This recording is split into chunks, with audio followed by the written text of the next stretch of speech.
Welcome to this week's edition of This Week in Watches.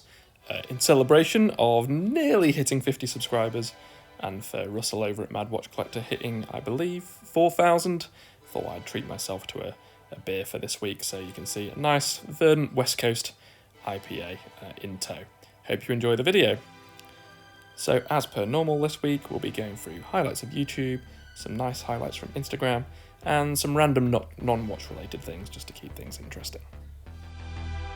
The first of my highlights from YouTube this week is a channel I'm very excited about. It seems a shame because I think his first uploads were a year ago, but he did do a video this week, which is a very interesting one for me, which is the new Citizen Ana-digi Temp, which is their Star Wars edition. Now Citizen do lots of these Star Wars projects, but I really like this old school Ana-digi watch.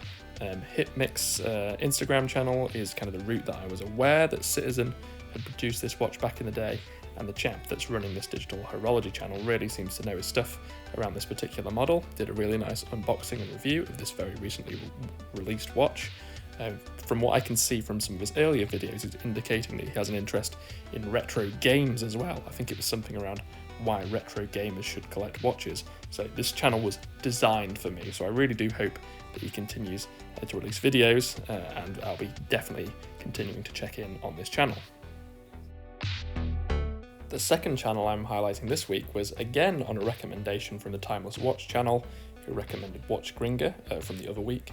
I had actually seen a couple of his videos before, but this re-energized me re-looking at this particular channel. This is the Design Atelier channel. I've been enjoying quite a few of his back catalogue. Of particular interest for me was the one he did on the Rado true squares, and kind of went into a bit of the background around the development of ceramics through Rado, which was something I wasn't so familiar with.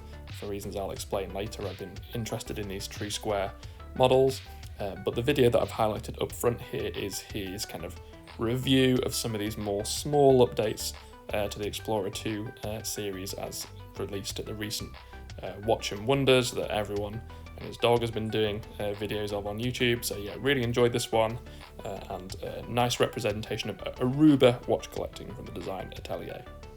Now I can't not include one of the holy trinity of watch YouTube, which for me, just one more watch, Urban Gentry and the Time Teller.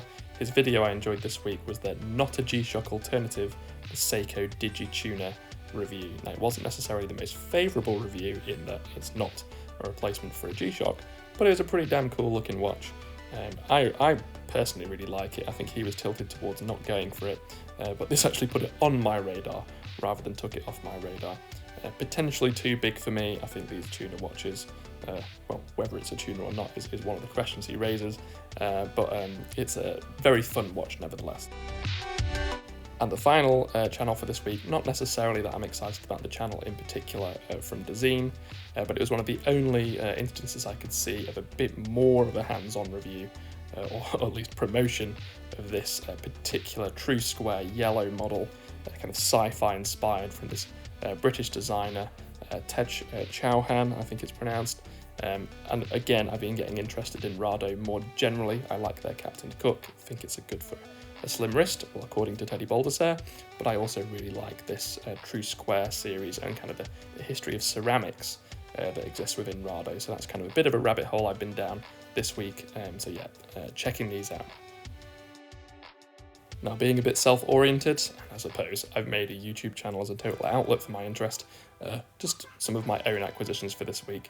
So on the left-hand side there, I never owned an F91W, bit boring to go straight for the black one, although it is very cool and only cost $9.99 in Argos, but I had to go for the orange model, so still only $14.99, already had loads of pleasure from it, even fits my 3-year-old daughter, close to 3-year-old daughter, so it's been a big positive. On the right hand side there is one of the G-Shock models I've not been so familiar with. I've been enjoying playing with this one, and it's kind of a nice alternative to the standard G-Shock Square, so that's another addition I made from good old Argos Click and Collect this week. Continuing the self-orientation on the left there, because obviously we're opening up a little bit now in terms of being able to go in back gardens here in the UK, I got the chance to try one of my friend's amazing Rolex GMT Master. Now, never really been a Rolex fanboy, just largely through lack of opportunity. I can see what the fuss is for now. I think this looks fantastic, especially with that kind of faded red bit on the bezel there of this Pepsi. So cool.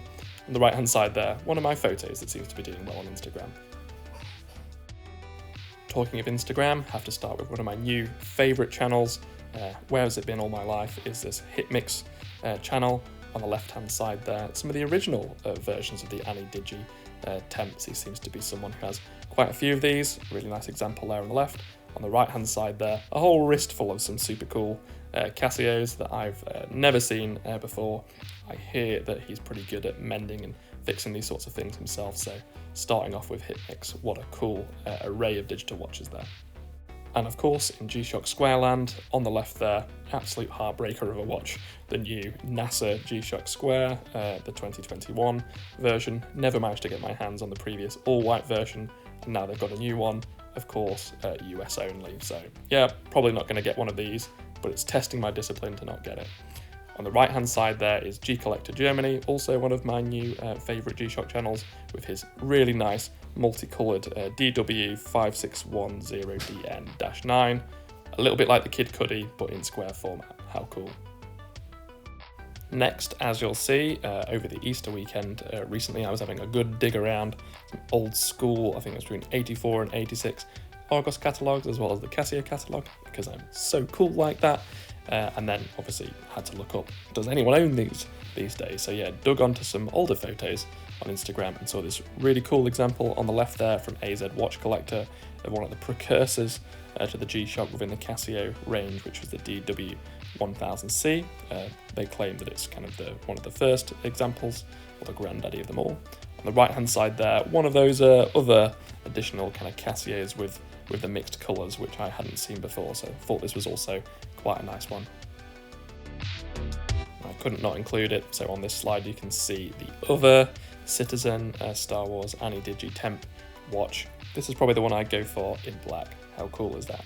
On the right hand side there, good to see a fellow venturer into the Lord Quartz range, so obviously similar model to mine there on the right, but a couple of other of the Lord's range in patina. Hazes, 3 nice Lord Quartz collection. What a cool trio we have there.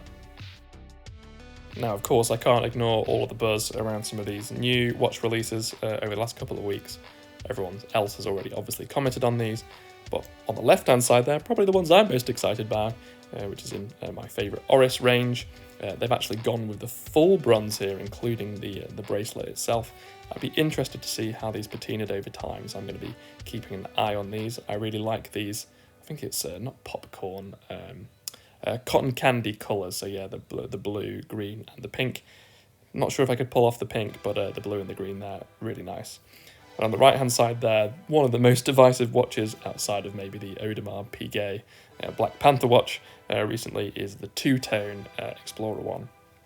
I must be honest, I think the two-tone looks amazing. Of course, I think that the days of this being the Spelunker's watch and all of that sort of thing is somewhat a false representation of how these are actually used. I think that this looks really nice in the two-tone. Again, a bit kind of 80s yuppie kind of vibe, maybe not what people want for the Explorer, but as an outsider looking into the Rolex brand, I think it looks very cool. As for my broader internet segment that I sometimes do on this channel, I thought I'd just give you a flip through a few of the pages that were striking my interest through my Argos and Casio catalogue hunt. Pause the video if there's any in here that you think are particularly nice. I think there's some really cool ones in here. If you want to go down the Casio rabbit hole with me, take a look through some of these stunners. I think there's some really nice ones in there. Obviously, for those that have not seen my video on the FS10, please do go and have a look at that one. I think you'll find it quite interesting. Now for my non-watch recommendation this week, might be old news to those that have already listened to these, but if you've not, get on them immediately.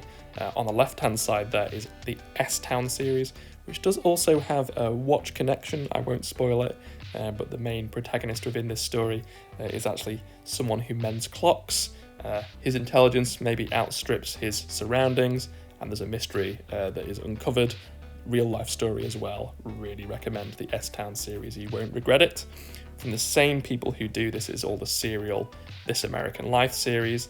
Similarly, it's kind of a real-world documentary setting. This one is a little bit like The Making of the Murderer before it came out in podcast format. Really recommend it if you've not tried it. And that's all for this week in Watches. I hope you've enjoyed the video. If you have, please do consider liking and subscribing. I'm knocking on the door of 50 subscribers, and that's a reasonable achievement for me, considering I'm somewhat more of a commentary channel on watches rather than having lots of hands-on. But yeah, please do join if you'd like to, and you can catch me over at Instagram at Watch Reactions.